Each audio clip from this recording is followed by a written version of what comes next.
Hello, guys. Good morning, good afternoon, good evening, depending on wherever you're watching us from.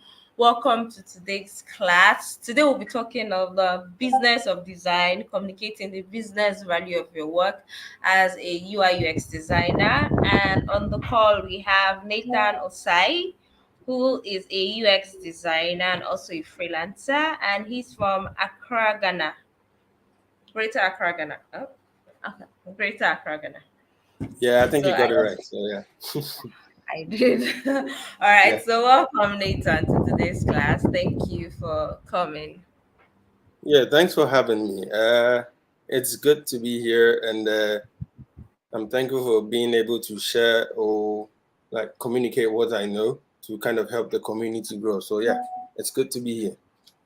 All right. So, guys, before Nathan starts, please go ahead to drop a message on the Discord server so that others will know the class has started. So, all right, Nathan, the floor is all yours. Okay. Good morning, good afternoon, good evening from wherever you're watching this presentation from. My name is Nathan, but people normally call me Nate. I'm a UX designer, and I've done a couple of works in the past, from visual design, a few consulting here and there, and yeah. Today's topic will be focused on the business aspect of design, specifically how to communicate like your business value or the business value of your work as a designer to say your organization, your company, or wherever you're working from, even if it's a startup. So today's session, this is just like an outline of today's session, just the content and the date. And there's the link to my LinkedIn as well. So feel free to connect with me if you have any questions or any feedback. I'd be happy to help. So let's begin with the introduction. Let me put it that way. So yeah, I'm going to be talking about this topic, the business side, in three phases or three sections, right? Say, I like to call, or I like to say that's the what, the why, and the how. What do we mean by the business side of things? So what it means to know the business aspects of, say, where you're working at as a UX designer. Why is it important, and how you can kind of show the value of your work or communicate your work as a UX designer to, say, other stakeholders or other uh, teams who necessarily don't really fully sometimes understand the work of a UX designer, basically. Let me just put it that way. So before I begin, can you guys comment what your understanding of UX and business correlation is, or how they kind of intertwine? So yeah, we could spend like, say, about a minute so I could read some of your comments out loud and kind of understand your perspective of what business and UX kind of have in common. Let me just put it that way. So yeah.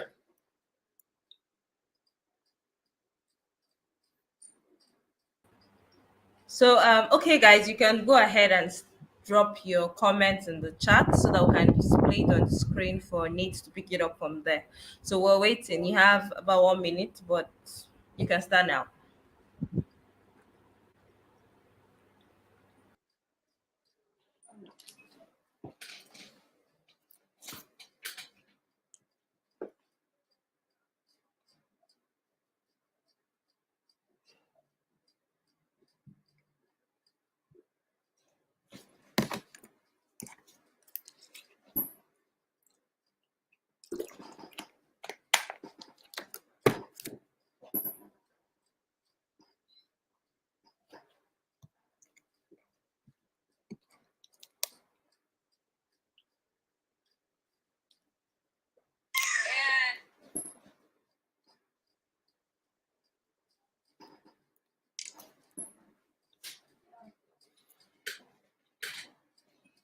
Is there anything for us?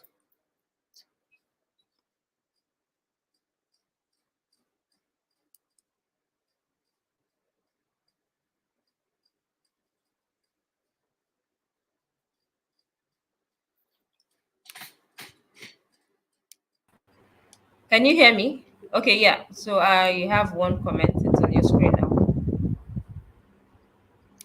Can okay, Nathan, can you see this? Uh, no. Give me a second. Okay, I think what they have in common is research funding what the client's needs and everything help solve their needs. Uh, well, I'd say true to some degree. So yeah. So let's begin today's session actually. So I'm sure you've already seen this Venn diagram like countless times. As a UX designer, I mean, you can't go a day without kind of referring back to this Venn diagram, right? Where it's like you have business on one side, the business aspect on one side, technology or engineering on the other side, and then the users aspect where we come in. Kind of this Venn diagram where there's an intersection of these three various fields, and that's where the best innovative solutions come from.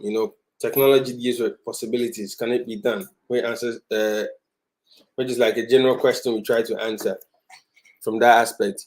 In our field, users, it's more or less has to do with the needs and desires of, say, target users, what they need solved. Let me put it that way.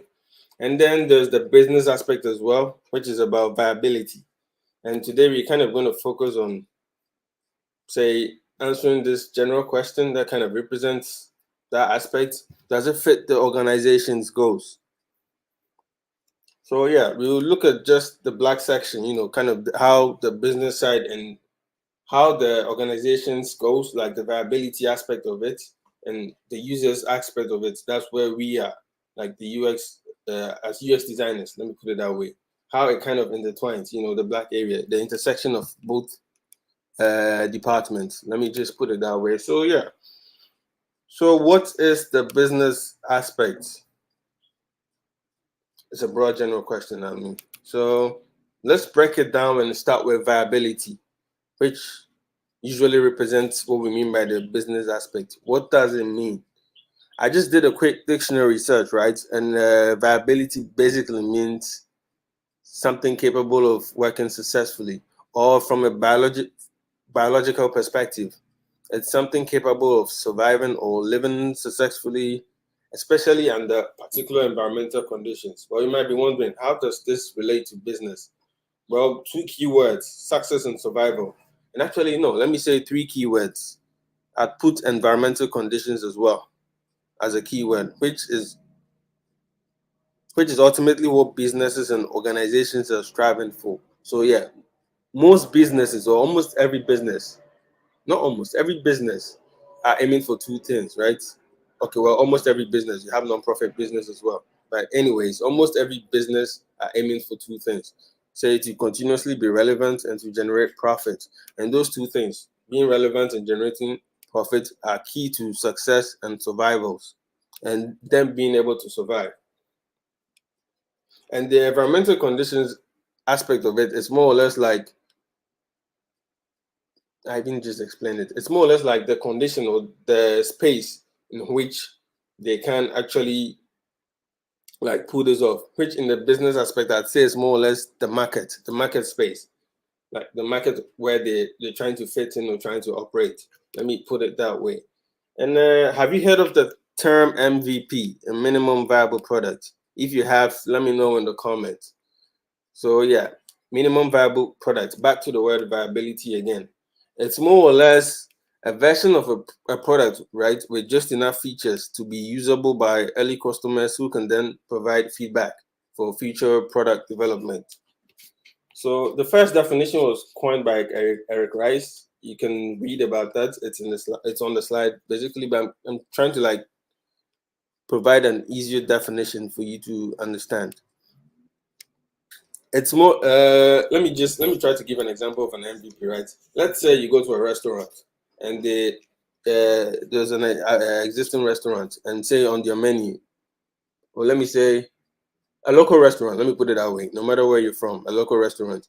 And imagine you're like the restaurant owner, or you own the restaurant, and you're trying to add like a new menu, a new item, a new food like to your menu, and you're not really sure of how it will be perceived, especially if it's, say, something, a meal the people who actually come to your restaurant are not really familiar with.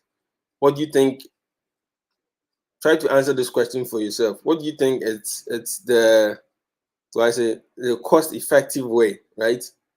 Or the better way of knowing if this food will be accepted or not? Do you just go ahead and add it to the menu, like straightforward, and hire chefs to kind of prepare that food and all? You go outside, you buy all the ingredients and whatnot to come and prepare that food and kind of hope people will buy it, or more like try and see.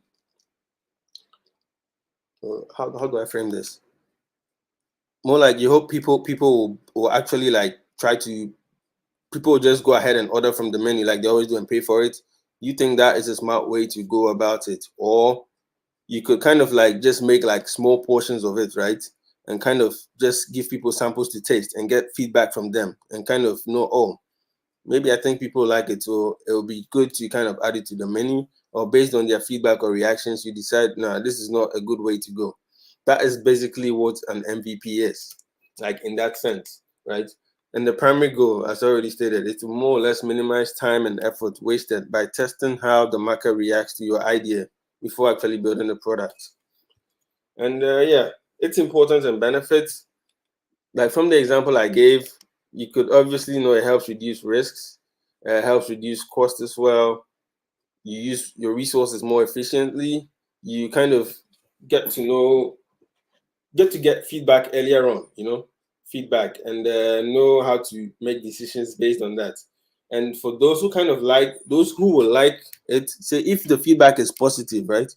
For example, let's say you give out those samples and the majority of people actually give, say, positive feedback, like this is actually good, it's something they'd be willing to pay for.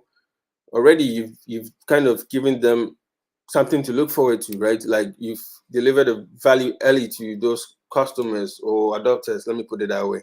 So yeah, and you can also use that to kind of attract investors through early traction and create a fast learning curve. Like I said, you get early feedbacks on to know if it's going to be successful or not, and then you know how to make decisions moving forward. So yeah, and then you can talk about,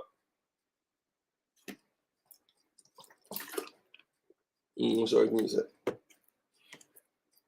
So back to viability and UX, is the what aspect of knowing the business is all about kind of connecting your design decisions, right? Or what you're trying to achieve as a designer, a UX designer, say whatever goals you're trying to solve, say kind of provide solutions for user pain points and their frustrations, etc. It's about connecting that to what the organization or business is trying to do, or what the company you're working for, what you're trying to achieve as a business, say the team goals or organization goals. Then there's the strategic decisions or direction, like how they're going to go about it, and then the financial and human resource requirements. Say you're in a company and you're trying to do this and that. That's the finance or the resources you need to accomplish it. Does it align with the organization? Like, would they incur extra cost? All of that stuff. You got to make sure what you're trying to achieve it's in line with that. In quote, let me say you don't want to kind of go over budget. That is if they've allocated a budget for you in the first place, kind of you don't want to really go over budget. So yeah. And also understanding essential vocabularies. I mean, we are talking about the business context, so you have to know their words and their bars and know how to kind of use those to your advantages. So understanding those vocabularies, say strategies and model, understanding vocabularies, understanding business strategies, and understanding business models as well is key to fully achieve what I listed above. Say aligning your design goals or decision with that of the organization. So in other words, knowing the language of business and how it connects to the grand scheme of things can effectively help you drive your design value higher. Because let's be honest, with most companies over the past years, right, through digitization, companies have created products and services at large scales. And back, like, I know UX has been there for a while though, but it hasn't been until say these past couple of years that it has fully been embraced. But even before that, even before that, during the boom of the internet and everything, the dot-com era and everything, companies have built products, they've built services, all in all. Some worked, some didn't work, through try and error and all that. But still, they did all that and created value for people. And right now, the competition is tight. They are looking to, say, UX designers to be able to create more value. So the hard truth is, even without us, they can still build stuff. So we kind of have to meet them at where they're at. And that involves, say, going the extra mile. So you have to learn like some keywords and some terms to know how to communicate with them, right? And yeah, and speaking of business strategies and models, a business model is basically more or less how a company will make money. In other words, a company's plan for making profits. It's more or less how a company will make money. And a strategy is more or less how they are going to achieve that, but it's on a higher level, like a higher plan. How are we going to achieve that, basically? So yeah. And deciding on a business model in itself to use it's sort of like a strategy for achieving success. Like, I don't know if that makes sense. There's a business model, there's a business strategy. They are not that different, but they're not the same. And even deciding on a model to use in itself is a strategy. And yeah, an organization can have multiple business models, but ultimately it's the strategy you decide to deploy or use that will determine if it will be successful or a failure. And strategies, like I said, is focused on the long-term goals and how the organization plans to reach them, and that involves high levels of planning.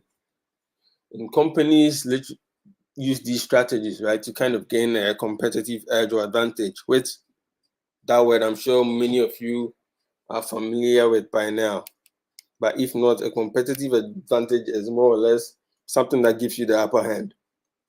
For example, with Apple, I think it's known these days. A company like Apple, their competitive edge is they are heavy investment in design and UX design. Let me put it that way. Yeah, they're a highly design-driven company. I think they were part of kind of pushing this trend of boosting the recognition UX has and its impact on business as a whole. So yeah, and you can't talk about strategies without knowing what a tactic is. A tactic is basically um, how you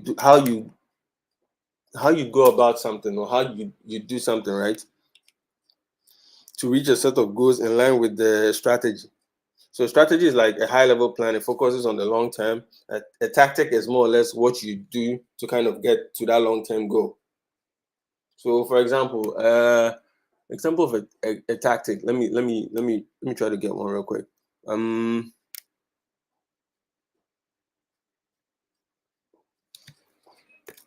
Let's say the goal is to kind of understand how people use our product, right? And to know if we are performing well or not. One tactic you can use is, I'd say, interview. You can say user interview. You can call that a tactic. The overall goal, or the goal, is to kind of understand how people use our product. That's the goal. And the strategy is more or less you defining various points at which you deploy a tactic. Let me put it that way. I know too many buzzwords and all, but you get the hang of it very soon. Don't worry. And yeah, and there's some business models, some examples actually. I'm sure you're quite familiar with some business models by now. There's the advertisement or ad-based model.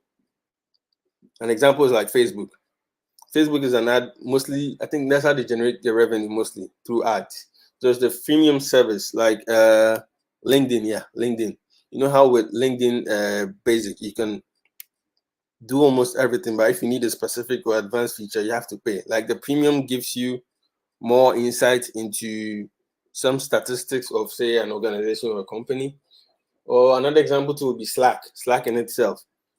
If you want, say, a specific feature or an extra feature, you'd have to pay for the premium package. And the subscription, you all know by now. There's Netflix, there's Apple Music, there's Spotify. Then there's the some companies are like B2C, business to consumers model. Some companies actually their customers are other companies. So you have B2B, like business to business. Their products are meant for other businesses, not consumers. And there are some platforms as well that offer like that direct consumer to consumer uh, type of business. People can actually sell their products or services to other people. And even within that same company, they could have a different model as well. Like, say, they generate revenue through, say, ads and percentages from, say, sales being made. It could be a mix and match. There's really no one way these days. Back then, there was the traditional brick and mortar. Before the whole internet thing, you just go to a normal store and you buy what you want. It even still exists now. Some companies combine multiple various models. It depends on what they're trying to achieve or their goal they've set. So yeah, and these there are three generic strategies companies use. Almost every company. The word generic in itself is more like a default. There are three strategies almost every company uses. There's the cost leadership strategy, the differentiation strategy, and the focus strategy, right? Cost leadership is more about increasing profits by reducing, say, operating costs, which is the cost involved or you incur when trying to deliver a product or service, and charging lower prices as well. Then there's the differentiation strategy as well, which focuses on making a product or service attractive and unique to in comparison to other competitors. Clear companies Apple. You know how expensive their products are. You know how unique they try to make their product. They have their own ecosystem and everything. It's just it's obvious when you see an Apple product. I think you obviously know it's different from, say, other products or other brands, like, say, for a Dell or a Samsung or a Huawei. Apple kind of has its own ground. Let me put it that way. And then there's the focus strategy as well. It focuses on providing products or services for a niche market.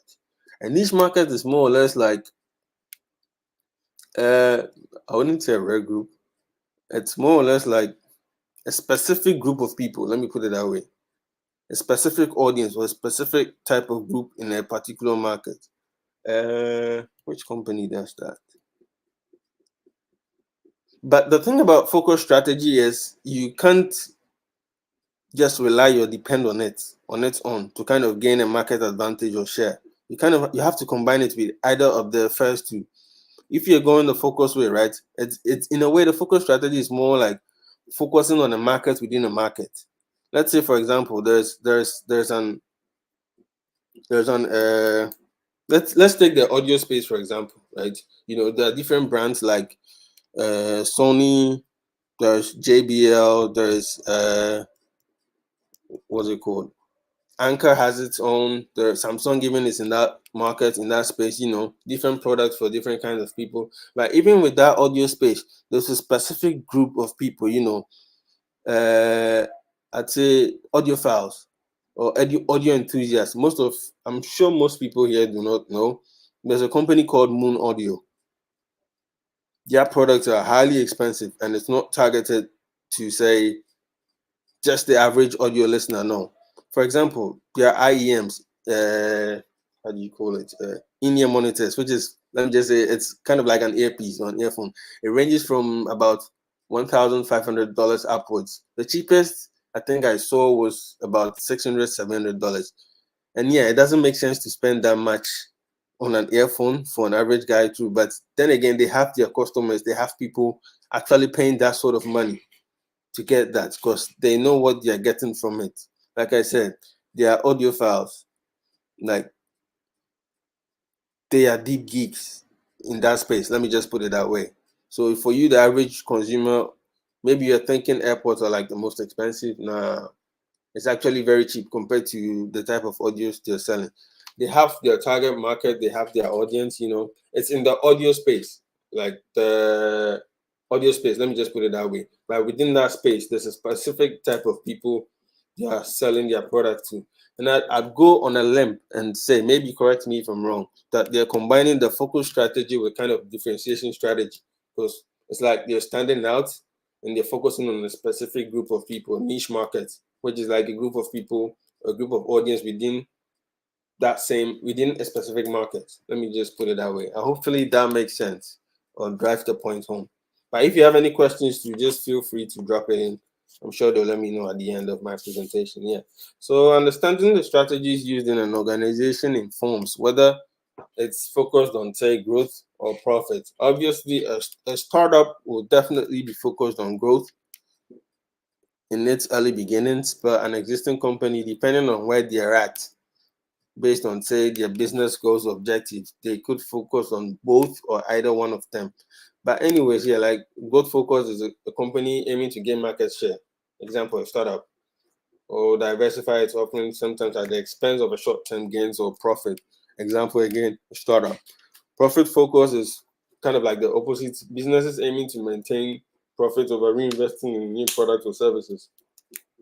So then again, you might be asking or you might be wondering, why do I need to know this? Say, why is a company, say, for example, growth focus or profit focus? Imagine your company right now is focused on trying to like make profit, right? They are focused on profit, and you're pushing for, say, two or three, and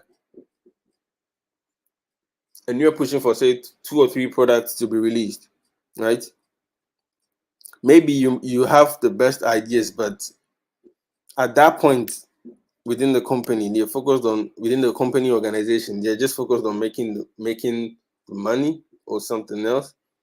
I don't think you'd get a lot of buy-in, essentially, But say, for example, a startup is focused on growth. A startup, for example, is focused on growth, and you're kind of presenting a case of how improving the accessibility of, say, your design or your product, right, would increase, say, the number of people who actually say stick to your product. What's the word? It would increase your retention rate. Let me put it that way, right? To about 80% by just improving accessibility.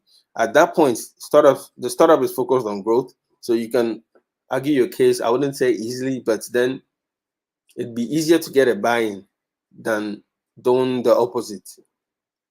Does that make sense? Let me know in the comments. And yeah, UX designers, especially those in leadership positions, obviously should know how to make the decisions that support the strategic focus of the company. So then again, you might ask, why is it important? And I'm going to try to give like 3 reasons, but from 3 different perspectives, right? Why is it important for, say, UX designers to know about the business or kind of like all this stuff?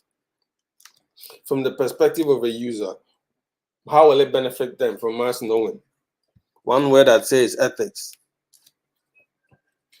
Yeah, so businesses are realizing that the ethical values or perception of users, it matters a lot. Customers have when customers say group up for a cause, right? There's they can flex actually their purchasing power and exert it on companies kind of going the opposite. Let me give an example to kind of drive this point home. It's even happening now. I don't know if you know of Budweiser, the company Budweiser. Yeah, their parent company, right? So recently they did a thing on their beer. They kind of had this trans person influencer on their beer, and oh, that backfired a lot. I think it's happening now. Yeah, it's It's happening now. currently happening. Yeah, it's currently happening. Yeah. So yeah, they had this trans person as their. Do I say? Their model.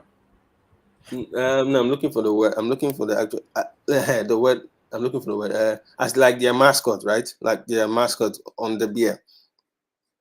And beer. Obviously, this is me guessing, but it's kind of obvious as well.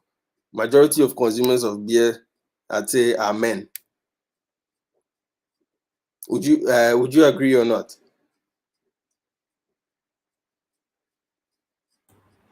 Yes, I would agree. Yeah. So So yeah, let's yeah, say in yeah, comments we're having majority of yes. consumers of come again. I say yes. We have yes in the comments. Okay, yeah, majority of consumers of beer are men, and there's this whole what's the word? There's this whole thing going on, especially in the West. This whole trans movement thing, and they used a trans person as a mascot on the beer, and people were like started boycotting, because obviously most of the men there do not agree with that whole movement, one, and they do not want it in, say, on their beers or something else too. So something like that is happening, and I think majority of the men started actually, people started making noise and boycotting the whole company as a whole. And last time I checked, I think they lost about 5 billion plus in valuation, and that is a very bad thing for business. Losing 5 billion plus in valuation, that is very bad. And I don't know who thought that was a good idea actually, to kind of use, say, this trans person as a mascot for their brand or something. But either ways, I hope that example kind of drives the point. And even for football fans as well, this example for football fans, you remember the announcement of the whole European Super League thing and how fans sort of accepted it, right?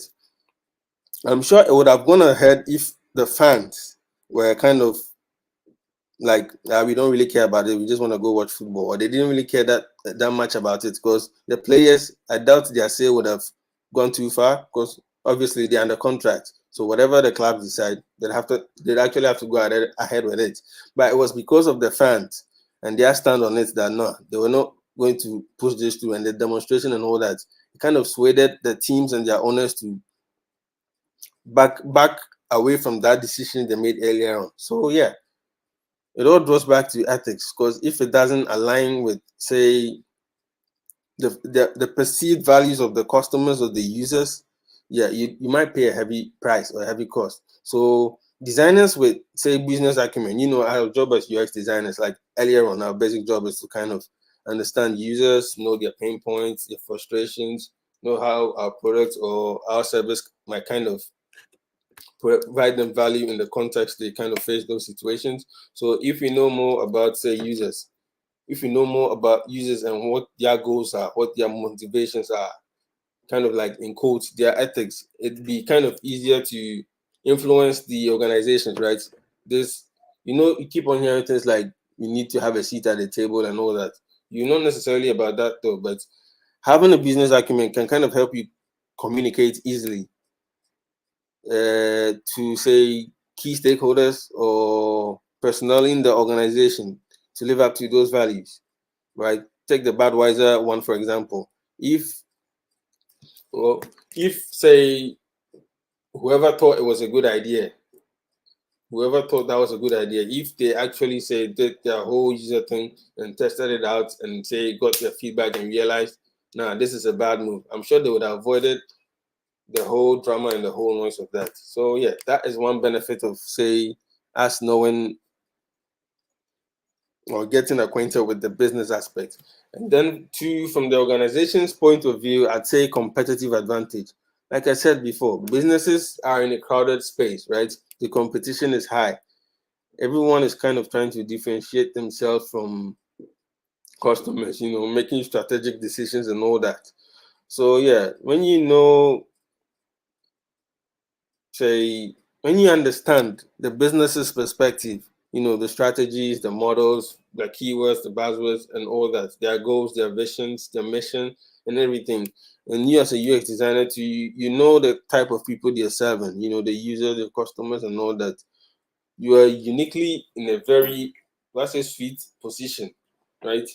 To kind of explain or demonstrate to management, to stakeholders, to your boss, to your team leader, how maybe things might actually play out. Say, or maybe we have this idea or this feature, say, or something, they come up, like say an idea is birth, and you go through the whole UX process, testing it out and everything. It's easier to explain when you're business oriented, right? And you kind of understand your users and the real and the context in which they use them in, say the real world scenario. You leveraging both worlds can actually make it easier to sort of gain a competitive advantage. Let me just put it that way. Hopefully that drives my point home. And then there's you, the designer, obviously as well. Say you know the business side of things. How will that benefit you? The first and foremost, you actually spend less time explaining the value of design and more time actually designing instead of trying to. I think I've experienced this a couple of times too. But either ways, instead of going over and over, say trying to explain to people maybe why you need to do something like say a usability test, why you need to do this, why you need to do that. Understanding their language, understanding their context, where they're coming from, like from the business perspective, you can kind of use their own language to drive your point home. And then if you're looking to say take on a leadership role, like you're looking to get promoted within the organization or the company you're working in, right? Definitely you need to understand the business and how things operate, even if you've not clearly been told. Like say you're looking to move from say maybe a design leader to say a PM role or an executive role. You can't do that without understanding the business. Hardly ever heard anyone in that position not knowing the business actually. So yeah, and connecting the third point to like the first one, effective communication, obviously, particularly to key stakeholders, those who are your key stakeholders, those who kind of make decisions based on the work you do. So maybe you think this is it's a good idea if you head towards this direction, and you kind of present your case. I mean, you don't know what their goals are, you don't know what their uh, not knowing what they're trying to achieve. It'd be easier for them to kind of give a hard pass on your work. So understanding that you can leverage their language, maybe. I mean, business to money is also part of business. So maybe how your work will kind of improve the business aspect in some way and kind of help them reach their goals. And then your value as a designer increases tremendously on a personal level and on a professional level as well. So yeah. So how can you go about this? All that I've said, like how can you go about all that? There is no one way though. Let me just put that out there. There is no one way. There is no standard way like this and that. Uh, First off, rely on what you know. The UX process. You know how you're focused on say understanding users, right? Say target customers.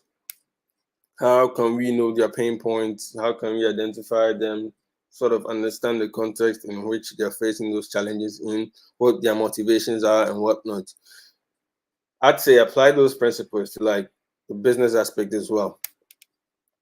Say, how say treat your stakeholders or your bosses, right? Kind of like users in that aspect.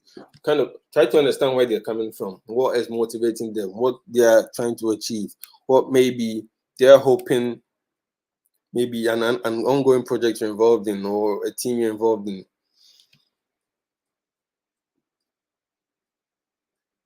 Your key stakeholders, what they're trying to achieve and all.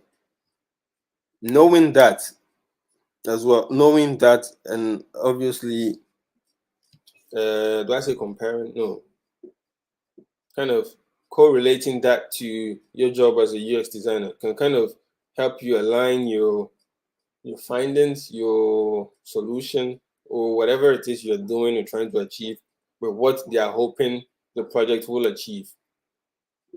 Does that make sense?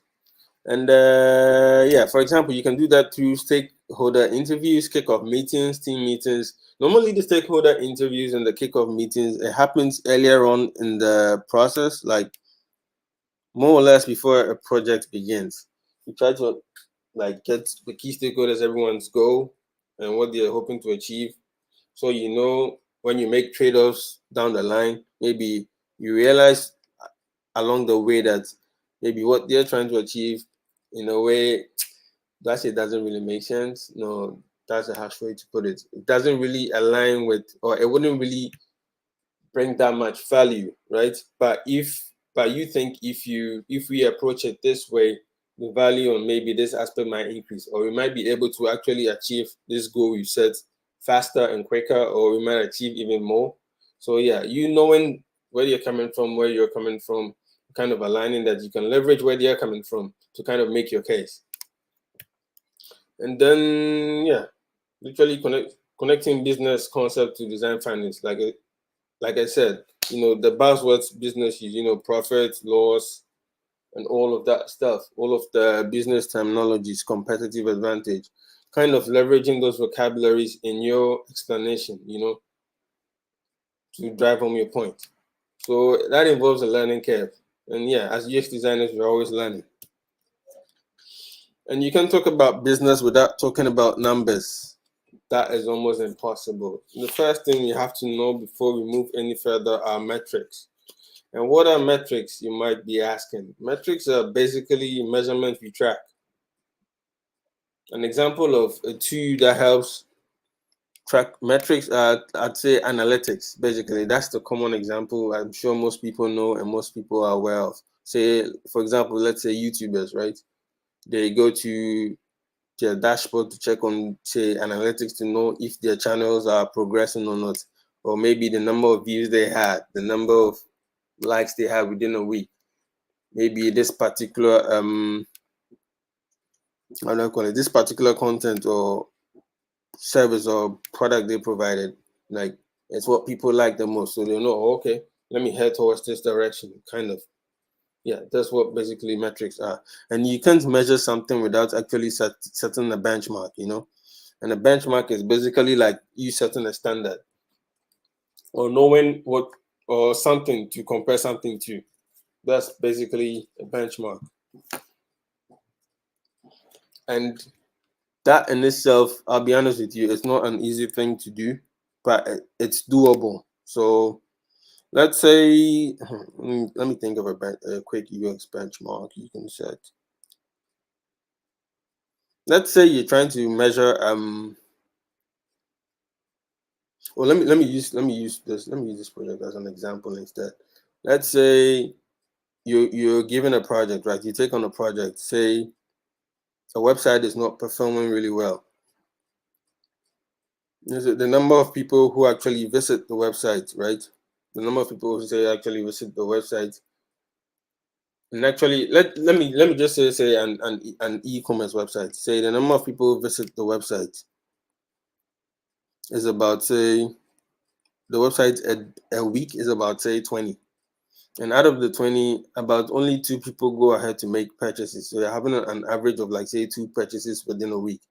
And as a UX designer, you're tasked with kind of improving the experience of that website to kind of drive the numbers. So in the first case, you kind of note those numbers.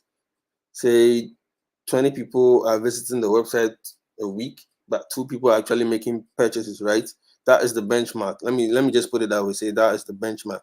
So if after your whole UX process, you go through maybe an interview process, depending on the situation and the resources you have, go through the whole process, improve upon the UX, the user experience, and then say the number of visits increases from, say, 20 to 30 or 40 a week, but you're getting like, say, maybe 15 purchases on average within that week.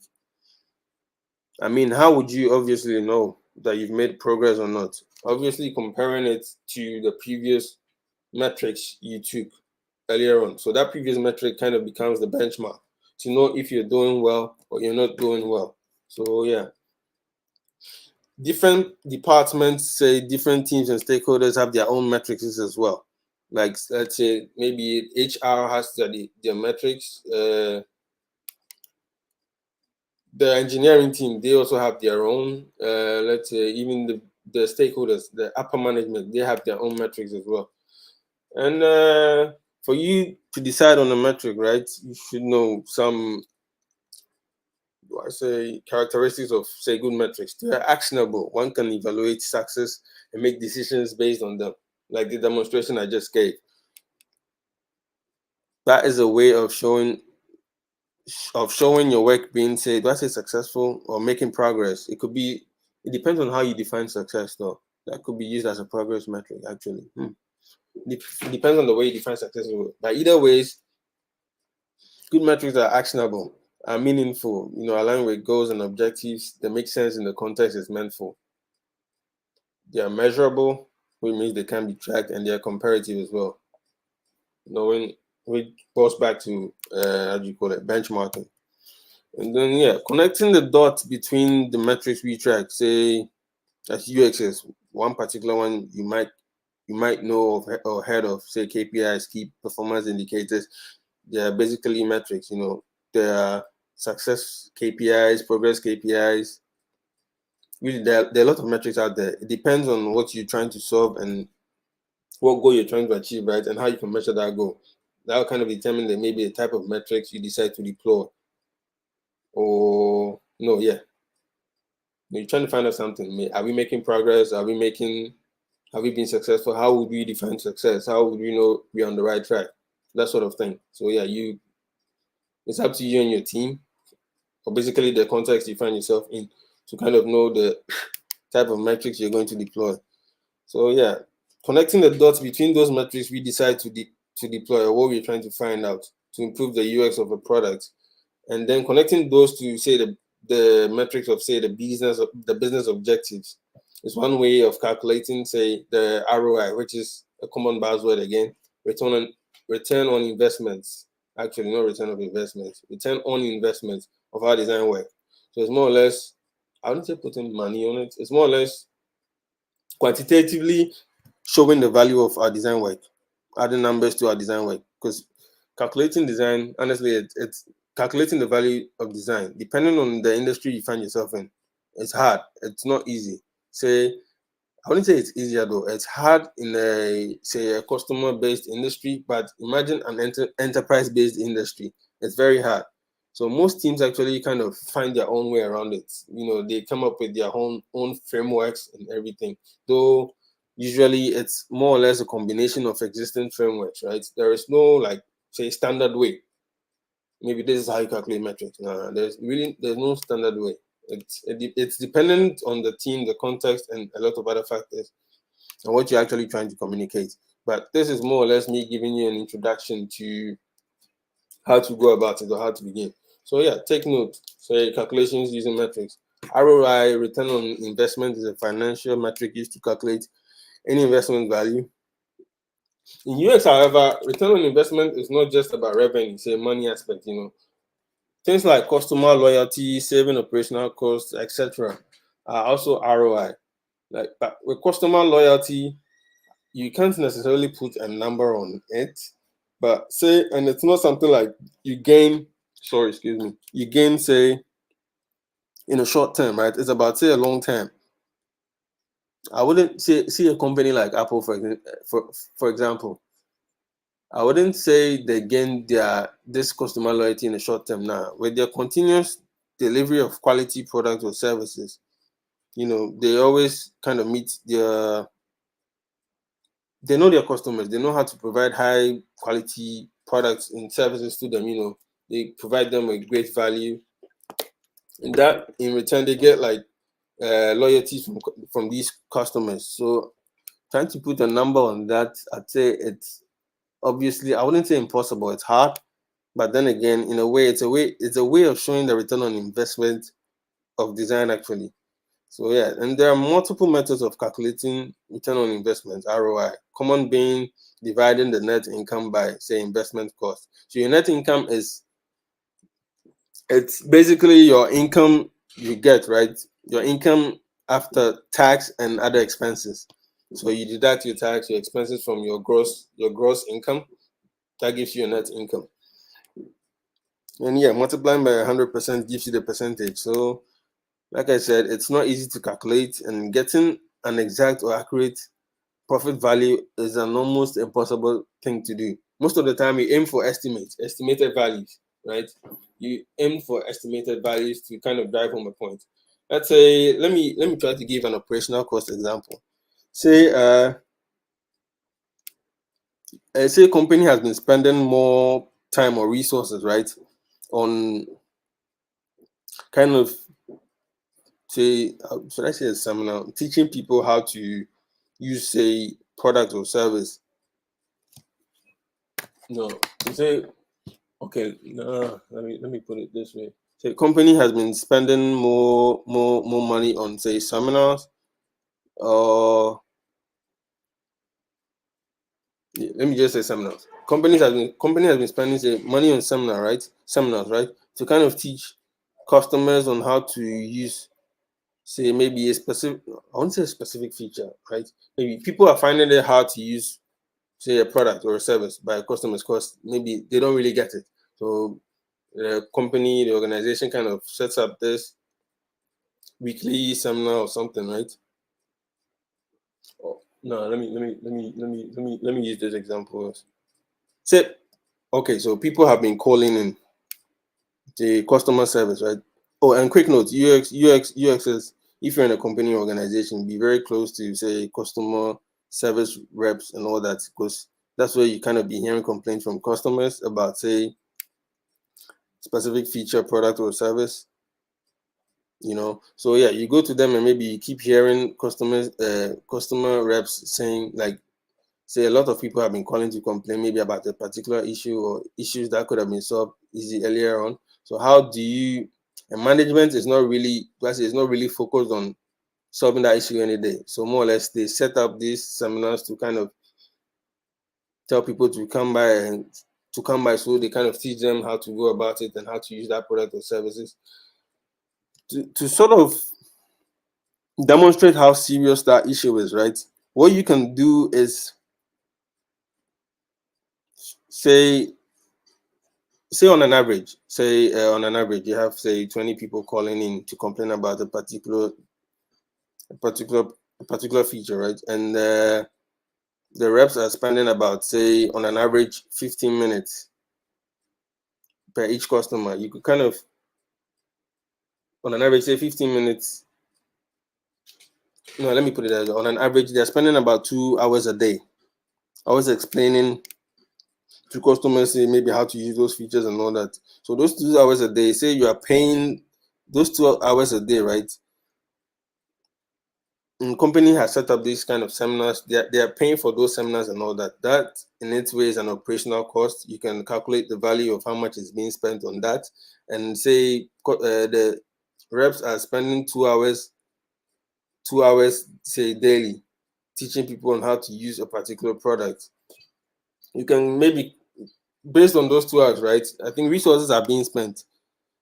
Try to figure out a way to kind of calculate how much those 2 hours being spent on teaching those customers, right, how to use a product or feature. It's costing the organization time. Time is money. So you kind of figure out a way to calculate, say, the value or the money. It doesn't have to be specific. Say an estimated value of how much it's costing the organization to keep on, say, preaching the same thing over and over, like for say a specific time period, and kind of take that aspect, right? Take that aspect, or combine how do you call it?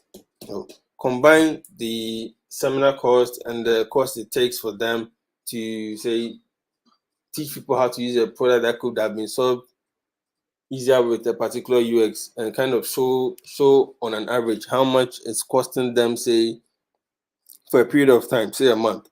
So let's say on an average it's costing them $20 per hour, and within a week they're spending about 12 hours, right?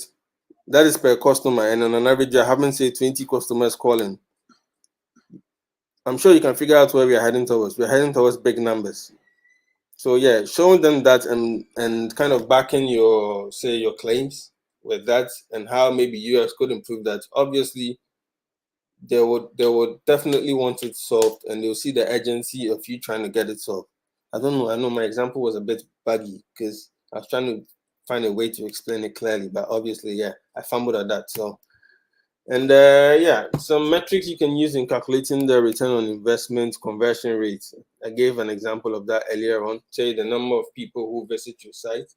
Okay, conversion rate is basically the percentage of people who become a customer or user after interaction with your product or service. So say tying the number of people on an average who visit your site to maybe some part of the company of revenue being generated. So maybe if you're able to argue or make a case that say if conversion rate is improved, say we work on the whole UX aspect and actually a percentage of customers improve, one way or the other, that is proportional to the revenue increase that is being made, right? Just find a way to kind of connect the dots. Business executive, that's it. The numbers, the one thing they understand is money. So, and depending on the goals, like I said, depending on the type of company you find yourself as well. Say it's a non-profit. If it's a non-profit, I'm sure their ROI would be something except money. It could be maybe more people donating, depending on where you find yourself. But if it's a normal traditional business, obviously I'm sure it's money. And even depending on that, say if it's a startup as well, it's more or less an increase in product use or service. I'm sure that will come first before the money aspect. So it depends on where you find yourself. So taking the conversion rate, kind of connecting or aligning it to the money aspect or say the growth aspect to make your case, that would is a one way of demonstrating the value of the work you're doing as a UX designer. Then there's the drop off rate as well, which the drop off and say the retention rate as well, which is also as I'd say uses like a similar approach. So yeah, depending on what you're trying to measure, there are a lot of ways you can go about this actually. And one thing you should note, this is like a suggested predisposition, right? A business concept and terms, understanding and accept it as an unfamiliar language. Well, not necessarily unfamiliar, I'm sure you by now most people know what profit is, what loss is. You've either you probably knew what a competitive advantage was, or you do know now. That you know what say KPIs are, you know what metrics are. There are other business words and terms as well. But either ways, just like trying to learn a new language, that's how I'd say you should approach, say, this whole business concept and terms. And then you should know every organization has its own goals, objectives, and say way of doing things. So what might work for one company might not work for another, right? One way you might say you were in a previous company or a previous space or scenario, and maybe the sort of strategy or way you approach a particular aspect in kind of connecting, say, your UX work to the business aspect. Maybe it might work for this particular company, but when you move to another company, that same approach might not work. So it's up to you. Don't I wouldn't say don't really, well, obviously you might feel down, true. But then again, just try different things, like try mixing it up. Try to figure out ways you can kind of go about it because although the companies are different, there's obviously like a pattern across these companies as well. So yeah, and then understand that the return of on investment calculation doesn't follow generally accepted standards, like I said. So kind of put your creative spin on it. Use logic, use data, and obviously use math as well. And yeah, be comfortable being uncomfortable. So, and these are some recommended books. I'd say go check them out. Business Thinking for Designers is actually part of Envision's Design Better website or platform. It's free. This one, I think, yeah, you can check it out on Amazon. So, yeah, that's about it. So, thank you for taking the time to listen to me mumble and ramble today. Hopefully, you learned a thing or two. So, yeah, that's about it. All right.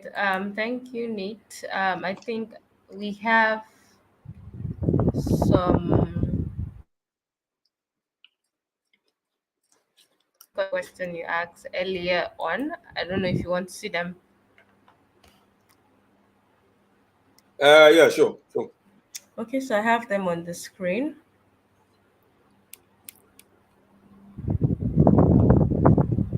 I think what they have in common is research, finding out what your clients need and how you can help solve their needs. Wait, this was okay. This was in regard to the first question you asked about designers and business. Yeah. I just realized. Okay, so design is the art of creating product that address customers' needs, and business is an art of creating value for exchange. So they both are integrating value for customers for money. Yeah, is that like a question or Feels like I don't wait? I think. think I think it's more or less like the earlier prompt I asked. I think Yes, we're the not earlier one, getting the feedback. first one. Oh, okay, okay. Yeah, design is the art of creating product that addresses customer needs, and business is an art of creating value for exchange. So they are both integrating value for customers for money. Well, true. Yeah, that makes sense. For me, it's more like an individuality branding, how you want your prospective client to address your skill and rate what you'd be bringing to the table. On the other side, your terms and conditions. Uh, well, I'd say it's true to some degree. I think since UX is all about the user, business is all about satisfying the populace, especially if it's a product, so the user's opinion is highly considered. Yeah, definitely. I mean, you should know. I mean, you're selling something to people, so you should definitely consider their opinions as well and what they want or what they do not want. So, business and UX have consumer satisfaction in common, knowing what your consumers need and being able to satisfy those needs. True to some degree. Some businesses, once they're making money, they do not really care about what's going on. So, you make a limited amount and persuade it to your best customers. Persuasion, well, hmm,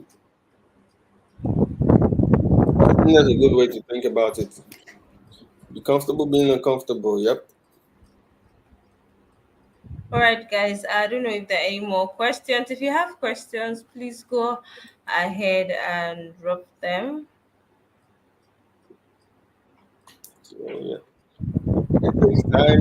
You can't know all this in one day. So yeah, it takes time, obviously. And even before this whole session, right? I spent time watching say top leaders in some companies on how they were able to communicate their value to business leaders, and you could tell how much they struggled and even kind of failed. I wouldn't say failed, but more or less learned lessons along the way and kind of you know, like InDesign reiterates their whole process to come up with a framework that works for them. So yeah, Okay. So while we're on that, please you can go ahead and follow Nate on LinkedIn. His LinkedIn handle is displayed on the screen, and you also have it in your chat. Okay, someone has this to say. well, I don't have questions. I enjoyed the class. Well, thank you very much. I was happy to be here and You share guys what I know have as well. roughly a minute. If you have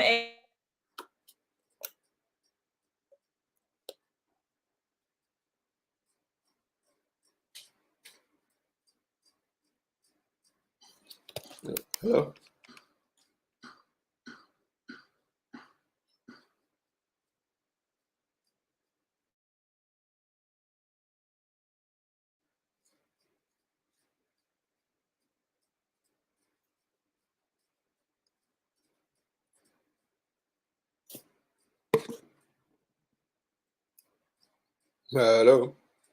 Hello.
Hello, Nate, can you hear me?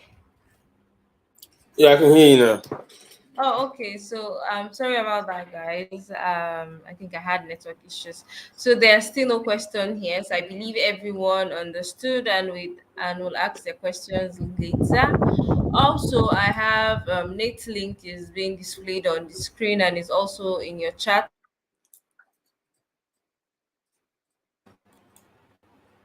Go ahead and follow Nate on LinkedIn. You feel free to connect with him if you have questions. You can ask him.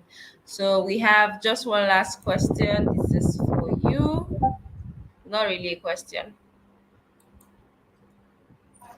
Oh, thank you so much too. I'm glad you enjoyed it. All right, guys. So since there are no questions, thank you once again, Nate, for coming on this particular session. On this particular session. So take care, everyone. And also, before we go, if you're yet to follow us on Twitch, go ahead and follow us on Twitch and subscribe to our YouTube channel.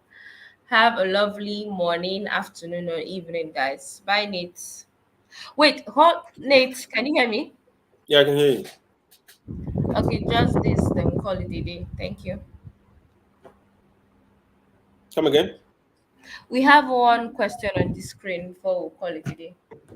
Okay, share your experience, please. How have you handled misunderstandings or CEO disagreeing with your idea? How has it affected the product? Oh, okay. Hmm. I'd give a recent example. It was more of a proposal actually than it was more of a proposal actually. So I'd say I wouldn't call them okay. I wouldn't necessarily say they're a startup. They're like a small company, and they reached out recently. I'd say their design maturity is low. I wouldn't say non-existent because the CEO he was like he knows what from our initial conversation he knows what UX is, what UX was about. Well, to some degree actually, but then he was from from the conversation we had and what he wanted, like from the proposal, right? He was more focused on the aesthetics part of things, and from the initial conversation, this was what I deduced about him, right? So say he's an engineer.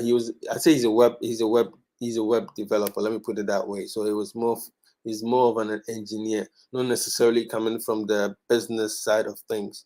So he was more of a developer. So he was more focused on how it should look. He had his own ideas and whatnot, which don't get me wrong, I took into consideration.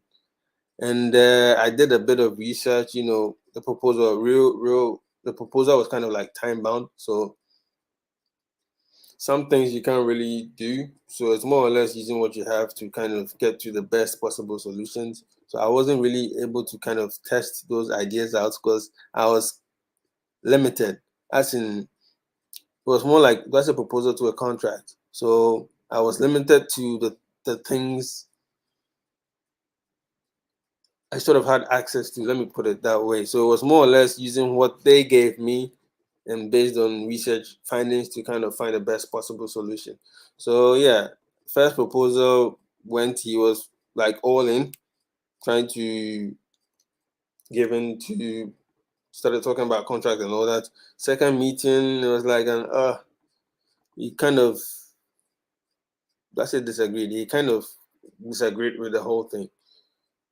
Because and he said, how have I handled the misunderstandings? I kind of tried to understand his points coming from. And so let's say he wanted, I don't know if you know of this website, Awards, right? Awards. It's a high rated website where, crazy designs, crazy products, crazy animations and all that. He kind of wanted that stuff. But honestly, I was leaning more towards a technically feasible and business minded way. And I honestly explained the whole thing to him from top to bottom and all that. And it was like he agreed with everything. But like I said earlier on, one coming from a tech background, two, his focus was on the visual aspect. So it was kind of hoping for an awards kind of thing. the others in the meeting kind of bought into, but he actually had the final say, kind of. So we couldn't move forward. So yeah, at the end, it was more or less like, do I say it wasn't meant to be? Not necessarily though, but if it was up to the other participants in that meeting, we would have kind of moved forward with it because, quote unquote, it kind of doesn't make sense. But from the CEO's perspective, we was looking for more visually. I wouldn't say my proposal wasn't visually appealing though, but like I said, I gave an example, awards, crazy things happening on that website. So he was looking for something that is similar. So yeah, basically, I'd say we couldn't really agree. So it was like, well, everyone kind of parted ways. So yeah, that's my experience. So basically, yeah. The question is based on putting a pricing on your skill as a freelance designer. Huh. You can charge according to, well, you can, it depends. It depends on, I'd say, you and where you're at on your skill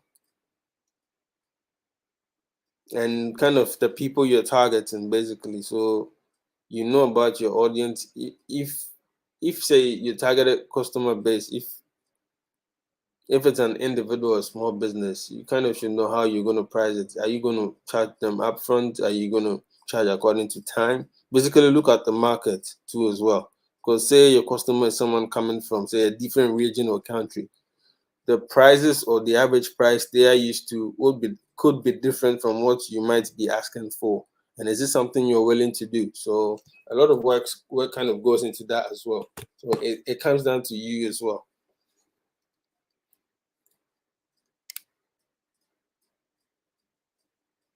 I think I just answered the question. How does one go about it? Because when you're a beginner, there's a fear not to overprice and you tend to undersell yourself. Well, it depends. Like I said, it depends on you and who.